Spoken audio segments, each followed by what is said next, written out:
Ya, halo, selamat malam. Saya Jeremias Yonas Mugra Somar di Matkul Manajemen Rantai Pasok dan Hubungan Pelanggan. Ini saya akan mendeskripsikan sedikit tentang eh, bagian saya di procurement ya.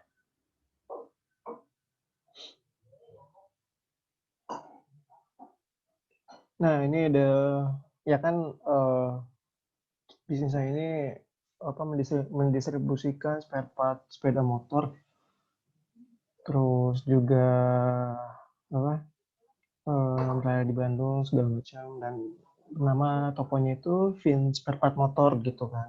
Ya namanya juga spare part motor jadi kita menjual suku cadang maupun apa tools-tools untuk motor gitu. Nah ini permasalahan umumnya itu maupun yang di dalam ada.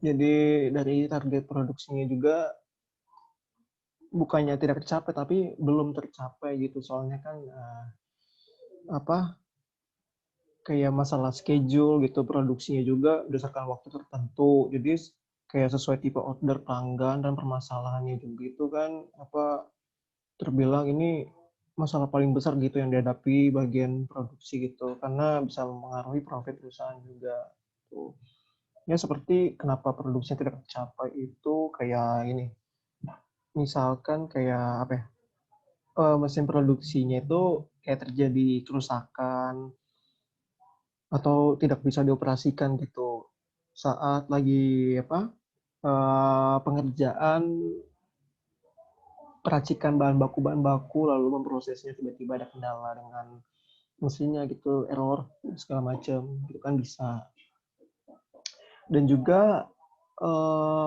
ketersediaan materialnya juga gitu kan tiba-tiba kita butuh ini tapi stoknya kosong gitu atau stoknya tinggal beberapa bahan bahan baku saja gitu iya. Ada juga kesalahan pas proses pembuatannya. Nah, ini kesalahannya itu kayak apa ya? Kayak pematenan gitu kan, pematenan dan uji coba. Nah, saat pematenannya itu apa? Lolos. Nah, di uji cobanya ini kayak ada sedikit apa? Dibilang apa ya? Keretakan di bagian si spare part-nya ini gitu tiba-tiba itu kan artinya bahan bakunya ya entah dari prosesinya itu kurang apa teliti atau emang bahan bakunya yang sedikit tidak berkualitas itu. Dan juga di sini ada sampah atau yang dibilang produk cacat dan ini harus dimusnahkan gitu. Jadi kalau dibilang produk cacat ini tidak boleh dijual gitu kan maupun dari dalam si para pekerja atau si karyawan-karyawan ini atau akan dilempar ke pasar bebas. Nah ini nggak boleh nih. Gitu. Kita harus apa langsung kita musnahin gitu. Kita langsung lebur lagi jadi bahan yang bakal nanti kita pakai gitu kan. Ya karena apa ya kalau misalkan kita lepas si barang sampah ini atau produk cacat ini ke apa pasar bebas dengan harga miring apalagi gitu ya. Nah, ini akan menimbulkan gitu citra gagal produk terhadap perusahaan kita. Nah, di situ nanti kita dapat feedbacknya juga jelek gitu dari perusahaan kita gitu. Untuk kedepannya ya para vendor mana kayak mana mungkin gitu mau apa bekerja sama mau membangun perusahaannya gitu kan perusahaan yang sedang apa merintis ini gitu. Nah itu takut aja situ. Jadi ada kecurangan antara karyawan-karyawan yang diam-diam menjual produk-produk cacatnya gitu kan ke para apa para konsumen klien customer atau si apa ya yang memesan itu lah pokoknya yang pemakai itu. Hmm. Nah di sini juga tadi kan pemecahannya jadi di sini menurut saya ya untuk pemecahan masalahnya itu saya mengambil dari teori supply chain management atau SCM. Nah, ini menurut Simchi Levy et al. Di tahun 2000 ya. Jadi kayak apa ya?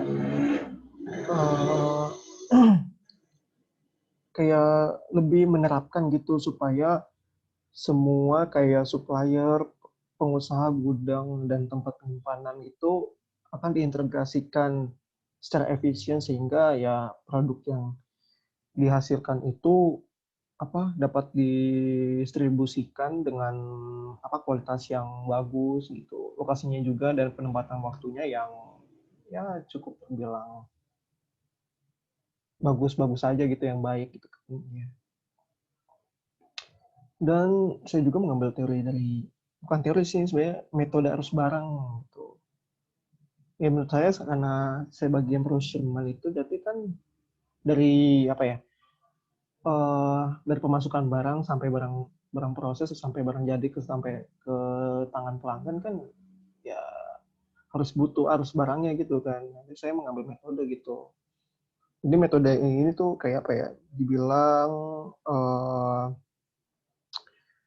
si barangnya ini harus selalu update, si bahan baku selalu update gitu kan. Jadi jangan sampai kosong ketika nanti kita perlukan itu si bahan baku ini kekurangan gitu. Makanya jadi proses nggak akan berlanjut pastinya ya, kita nggak ada kemasukan kenaikan profit perusahaan gitu. Jadi nggak adanya bahan baku ini ya membuat semua tidak berjalan dengan mulus gitu dalam perusahaan gitu. Jadi sistem ini tuh kayak membuat dibilang si perusahaan itu bisa dan dapat melihat stok-stok barang yang akan habis lalu di-upgrade lagi, maksudnya dipesan lagi gitu dengan jumlah besar gitu. Bukan jumlah besar sih, maksudnya jumlah yang sekiranya sudah ditetapkan gitu, tiap 1 hari atau tiap 1 minggu gitu. Supaya para pekerja juga itu tidak diam diri kan gitu. Nah itu ya teori penyelesaiannya ya. Nah, ini ada archimetry layer dari procurement ya. Jadi sini saya akan menjelaskan sedikit ya yang saya tahu itu, karena ini menurut saya ya saya buat aja gitu. Nah saya membuat supplier itu kan ya, uh, supplier itu kan karena saya procurement jadi ya mau nggak mau ya harus adanya pengadaan bahan baku. Nah, saya memesan dari si supplier gitu, supplier bahan baku yang mentah gitu kan. Terus bakal ada yang namanya proses itu pengolahan bahan baku. Nah, habis proses pengolahan bahan baku, nah ini ya yang dibilang customer atau klien gitu kan akan mengorder barang itu. Nah, yang barang itu yang di order itu akan diproses lagi ke stok bahan baku gitu kan, ke stok bahan baku. Kalau misalkan si customer atau klien ini mengorder gitu, nah jadi nanti satu barangnya keluar jadi ada stok bahan yang lain gitu. Nah di situ juga kita akan melakukan penyimpanan terhadap stok bahan baku juga ya. Ya lalu melakukan pengiriman. Jadi yang mengorder tuh kan kita gitu kan, procurement gitu. Itu sebagai ya kalau dibilang juga bisa sebagai customer begitu buat si supplier buat mengorder gitu. Nah pengiriman lalu, nah ini ada di kotak bawahnya itu ada bagian produksi. Nah itu tuh yang dibilang nanti si bahan baku akan diproses. Nah dari proses produksinya itu ada desain spare part, lalu ke peracikan bahan, pembentukan spare part, pematenan spare part, labeling dan packaging. Itu semua berada di proses produksi gitu ya. Nah, terus di aplikasi yang terbuka ini kan ada pengiriman tuh, transportasi. Terus dari si si portal order spare part motor dan portal order bahan baku juga akan diproses oleh si produksi gitu. Nah, di sini kan transportasi tadi itu, nah nanti dari transportasi ini pengiriman ke stok data apa di data dulu di transportasi apa aja yang dibawa gitu kan di transportasi itu bahan bakunya apa aja. Jadi nanti di data masukkan. Nah di bagian portal order spare partnya juga di data-data lagi di portal order bahan bakunya di data lagi dimasukin ke stok bahan baku. Gitu. Nah untuk di sistemnya ya di bagian apa sistem softwarenya itu ya ada sistem software bahan baku terus untuk yang dari apa portal order spare part motor itu kan ada juga harus sistem software produknya gitu. Terus di Node.nya itu ada database bahan baku. Nah ini melakukan internet atau jaringan gitu kan, networking juga gitu. Ya.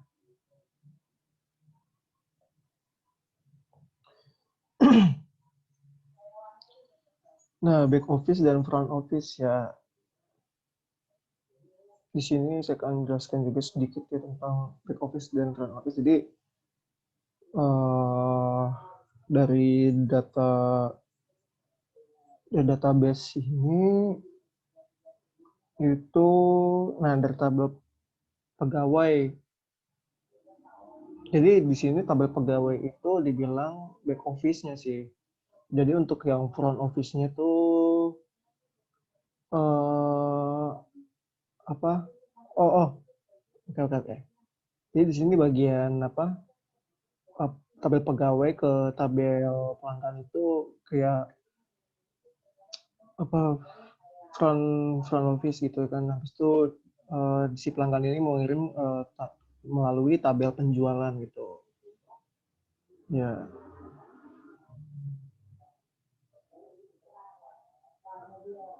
si tabel pegawai ini ya membuka tabel penjualan gitu, tabel pelanggan. Habis itu ya terus ada tabel detail jualnya juga gitu. Nah, dari tabel penjualan ke tabel detail penjualan itu kan harus kita tahu juga ada apa faktur dan kode barangnya. Nah, dari detail jualnya itu si tabel barangnya itu juga ada kode barang, nama barang, jenis, kategori, merek, stok, harga beli, harga jual, keterangan itu.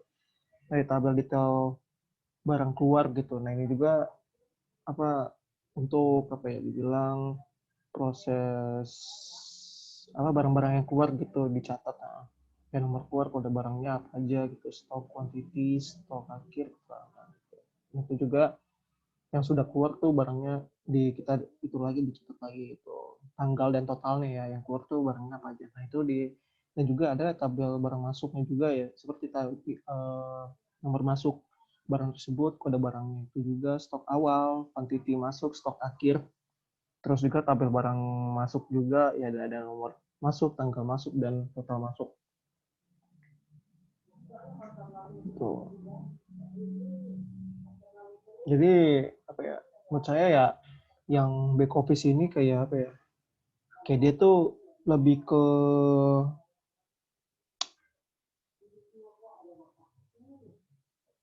dibilangnya apa ya dia tuh back office ini lebih ke departemennya gitu kan, departemen sistem informasinya gitu. Terus eh, seperti apa mencakup semua proses internal dalam perusahaan kayak produksi, logistik, pergudangan, penjualan, akuntansi, terus juga manajemen sumber daya manusia dan lain-lain gitu. Back office-nya itu pokoknya.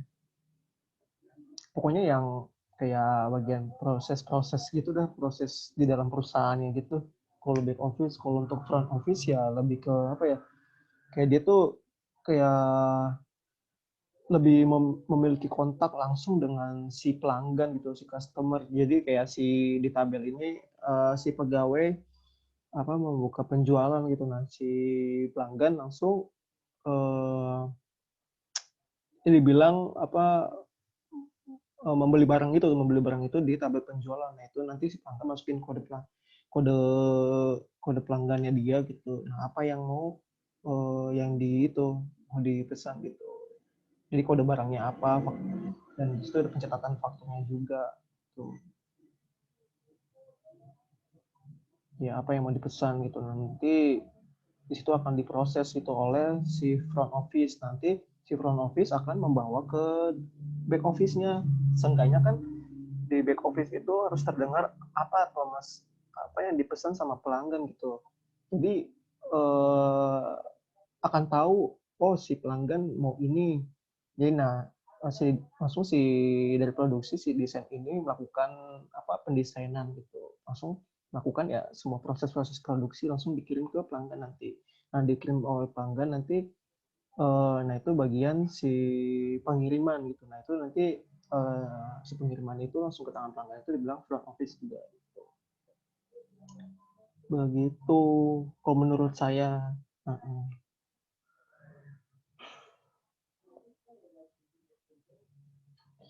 Nah untuk ngomongin kelebihan sistem baru di sini, menurut saya apa ya? Jadi kayak sistem baru ini memberi keuntungan gitu, memberi keuntungan bagi perusahaan juga supaya apa para kita gitu kayak produsen maupun yang supplier juga eh, dapat melakukan apa pengorderan dengan mudah gitu kan. Jadi kayak kita mengorder barang juga mudah gitu melalui aplikasi yang kita sudah menetapkan si supplier ini gitu. Bukan belum menetapkan sih, maksudnya kayak mempunyai kontak si suppliernya, jadi mudah diatasi gitu jika emang bahan baku ada yang kurang gitu gitu segala macam. Ya, terus juga ya kita juga perusahaan ya pasti kan tadi masalahnya kayak stok-stok gitu yang kurang. Nah, itu yang kita butuhin. Kita lagi sedang tahap kayak menetapkan si supplier gitu atau si vendor yang menjual bahan-bahan baku mentah gitu kan. Nah, itu dengan kelebihan sistem baru jadi kita mudah-mudah aja gitu melalui sistem yang kita buat gitu. Nah, itu kelebihan sistem itu juga mungkin apa dari yang membuat kelebihan sistem baru ini ya back office-nya gitu kan, orang-orang apa para karyawan di dalamnya itu gitu. Terus supaya sistemnya lebih bekerja maksimal gitu, lebih efisien dan efektif gitu. Menurut saya gitu. Terus kelebihan sistem barunya uh, ya dengan kelebihan sistem baru juga ya pastikan kita kayak menggunakan internet ya, gitu. Menggunakan internet dan ada intranet ya, intranet itu. Nah, si intranet itu kan sebuah aplikasinya gitu. Jadi ya cuman yang apa yang bisa menghubungkan cuman internet. Jadi menggunakan internet. Si intranet ini sebagai yang web itu. Nah, untuk yang extranet ini kalau dibilang ya seperti apa yang memperkenalkan perusahaan kita gitu kepada publik melalui ya history atau melalui apa ya dibilang apa web perusahaan gitu, melalui web perusahaan. Nah, itu kelebihan sistem barunya dari extranet itu. Jadi supaya perusahaan kita lebih banyak dikenal gitu kan, karena perusahaan saya ini dan bersama teman saya ini perusahaan yang baru dirintis gitu, perintis bisnisnya, jadi kurang baik dikenal juga begitu. Jadi itu semua apa sistem barunya ini yang membuat back office-nya gitu. Ya,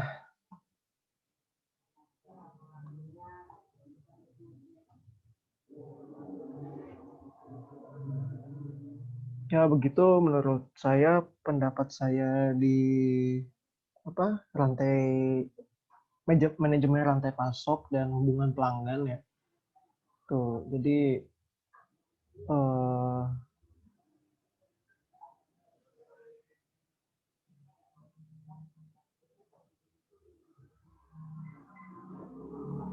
jadi dengan begitu ya apa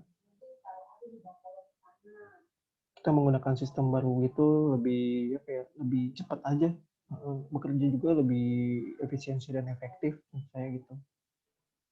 Ya. Ya, saya bersama saya Jeremias.